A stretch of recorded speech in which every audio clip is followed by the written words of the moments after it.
ನೋಡಿ ಸ್ವಾಮಿಯ ವಿರದೀಗ.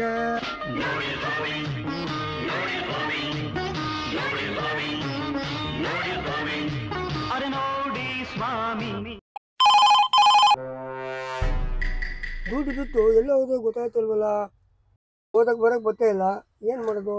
ಜಾಸ್ತಿ ಬಂತಲ್ಲ, ಏನು ಓದು ಗೊತ್ತಾಯ್ತಲ್ವಲ್ಲ, ನೋಡೋಣ ಇರು. ರಾಪಡು ಮಾತಾಡ್ತಿದ್ದೆ, ಏನಿದು ನಮ್ಮಂತೂ ಒಳ್ಳೆ ಕೆಲಸ ಮಾಡಿದ್ರಲ್ಲ. ಏನೋ ನಮ್ಮ ಗೆಳೆಗೆ ಫೋನ್ ಮಾಡಿ ಹೇಳುವ, ನನಗೆ ಇನ್ಮೇಲೆ ಟೆನ್ಷನ್ ಇಲ್ಲ, ಆರಾಮಾಗಿ ಆಟೋ ಓಡಿಸ್ಕೊಂಡು ಇರ್ತೀನಿ. ಸಂತೋಷಕ್ಕೆ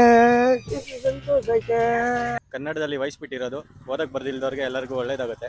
ಕನ್ನಡ ಬಿಟ್ಟಿರೋದ್ರಿಂದ ನಮಗೂ ಉಪಯೋಗ ಆಗುತ್ತೆ. ರ್ಯಾಪಿಡೋದವರು ಇಷ್ಟು ದಿನ ಕನ್ನಡ ಒಂದು ಆಪ್ಷನ್ ಇರಲಿಲ್ಲ, ಈಗ ಕನ್ನಡ ಕೊಟ್ಟು ತುಂಬ ಹೆಲ್ಪ್ ಮಾಡಿದ್ದಾರೆ.